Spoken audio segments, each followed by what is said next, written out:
हमारा संकट ये है कि 4 पार्टियां हैं पार्लियामेंट में, है तो 5। आपने इस एंगल से नहीं सोचा होगा कभी। 5 पार्टियां हैं भारत के अंदर जिनके अध्यक्ष मुसलमान हैं। 5 पार्टियां हैं और 5 का क्या चरित्र 47 में था और 5 का चरित्र आज क्या है, ये सिर्फ आपके रेफरेंस के लिए रखना चाहता हूं ताकि आपको वर्तमान स्थिति का आभास ठीक हो जाए। एक पार्टी थी ऑल इंडिया मुस्लिम लीग, जिसके चाहने से कहने से इस देश में पाकिस्तान बना। मुस्लिम लीग पाकिस्तान चली गई और फिर मुस्लिम लीग के कई टुकड़े हुए। मुस्लिम लीग नवाज, मुस्लिम लीग मुशर्रफ, मुस्लिम लीग अजहर खान, ऐसे कई सारी पार्टियां बनी, लेकिन जो मूल मुस्लिम लीग पार्टी थी वो भारत में रही। उनका संविधान भी वही रहा। और सन 1947 में भारत विभाजन के बाद आप लोगों ने बड़ी बार कई बार आरएसएस के ऊपर बैन लगाया था, आरएसएस पे बैन लगाया था। ये इस देश के हर नागरिक को पता है। बैन लगा दी, बैन हटा दी, लेकिन ऑल इंडिया मुस्लिम लीग के ऊपर भी बैन लगा था। लेकिन वो आप उनकी तरह शातिर नहीं थे। उनका एक एजेंडा था, वो पूरा हो गया। उन्होंने कहा नाम बदल जाने से क्या बात है, फितरत तो नहीं बदली ना हमारी। और उस पार्टी का नाम हो गया इंडियन यूनियन मुस्लिम लीग। ऐसे ही हैदराबाद में एक जोकर है, वो समय समय पे अजीबोगरीब बातें करता है। उनकी पार्टी क्या है? उस पार्टी का नाम है MIM, मजलिस-ए-इत्तेहादुल मुस्लिमीन। इस पार्टी का 1946 में सदर कौन था? कासिम रिजवी। 1946 में MIM का सदर यानी अध्यक्ष था कासिम रिजवी, जिसने निजाम की हुकूमत को बचा करके पाकिस्तान में मिलाने के लिए 1 लाख लोगों के, पवित्र लोगों की, उसे रजाकार कहते हैं, फौज बनाई थी और भारत की सेना से युद्ध किया कि हैदराबाद पाकिस्तान में मिलेगा या इंडिपेंडेंट स्टेट होगा। ये तो कल की घटना तो पता, इसमें तो कोई कंफ्यूजन नहीं है। वो MIM पाकिस्तान में जाना चाहता था पूरा हैदराबाद। उसके लिए उसने वायलेंट स्ट्रगल किया, 1 लाख लोगों को हथियार बांटे, भारत की सेना से युद्ध किया। वो तो भला हो पटेल साहब का, पलट के मारा और भारत का से हैदराबाद अलग। ये रेफरेंस में मैं लाकर के जो आज की बात बताना चाहता हूं उसको समझाने के लिए कह रहा हूं।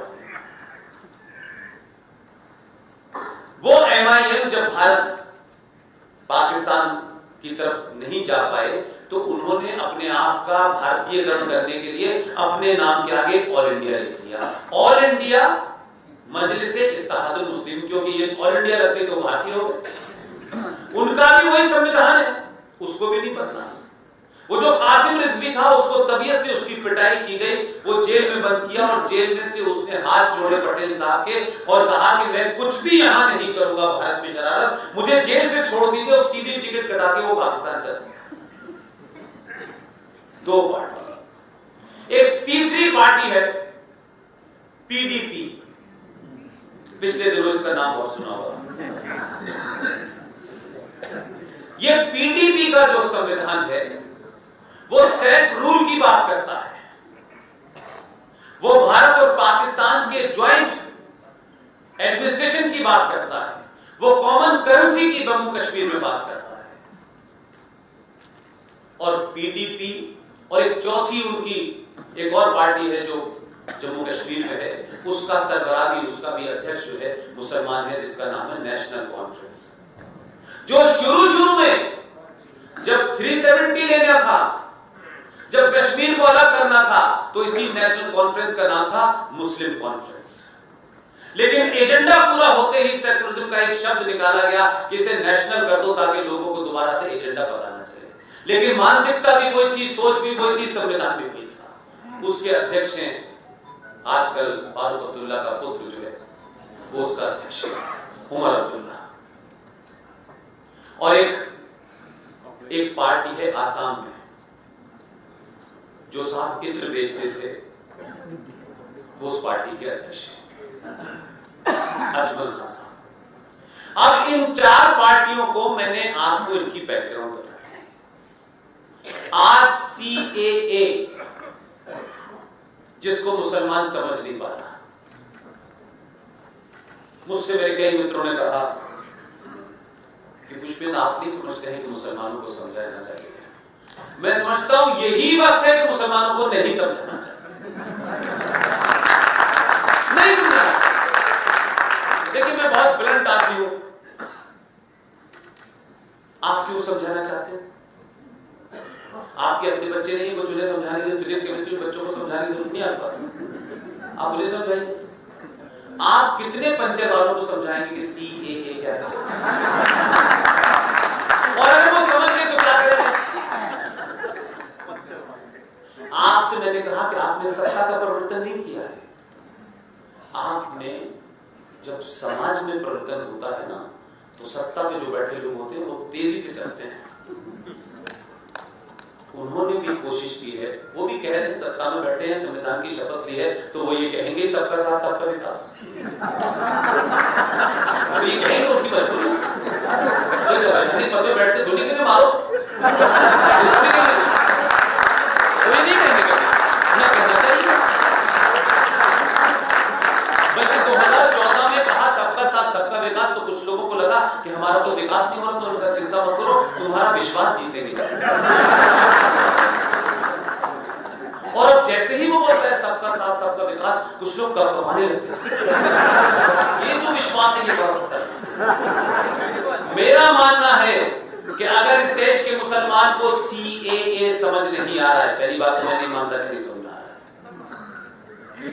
तो आप ये सब लोग मोदी का काम कर रहे हैं। ये सड़कें बंद करके, ये उपद्रव करके, ये बसें जला के, ट्रेनें जला के, सड़कों पे मार करके मोदी जो बात घर घर पहुंचाना चाहता था नरेंद्र जी को कि हमने पाकिस्तान में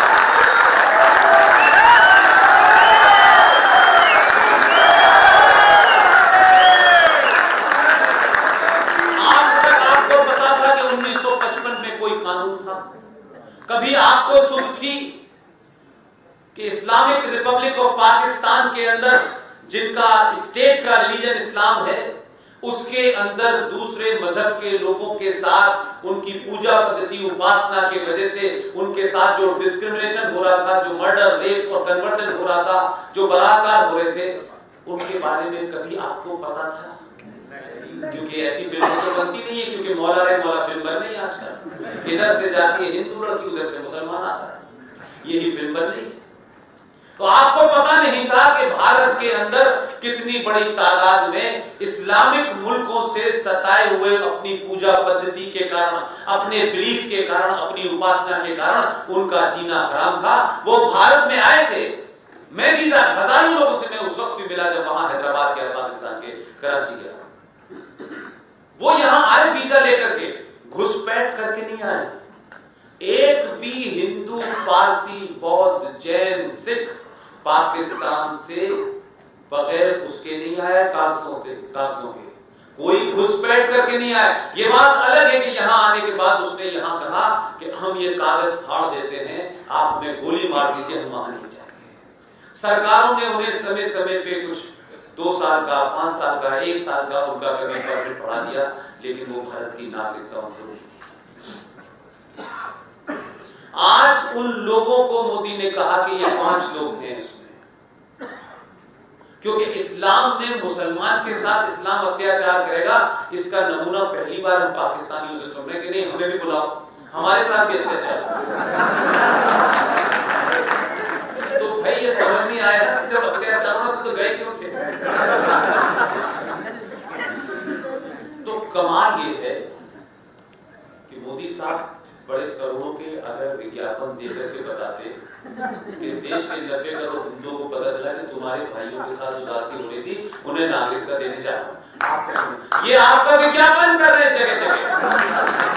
और आपकी सड़क पे चलता पूछ रहे हैं कि रेल क्यों जलाई जा रही है।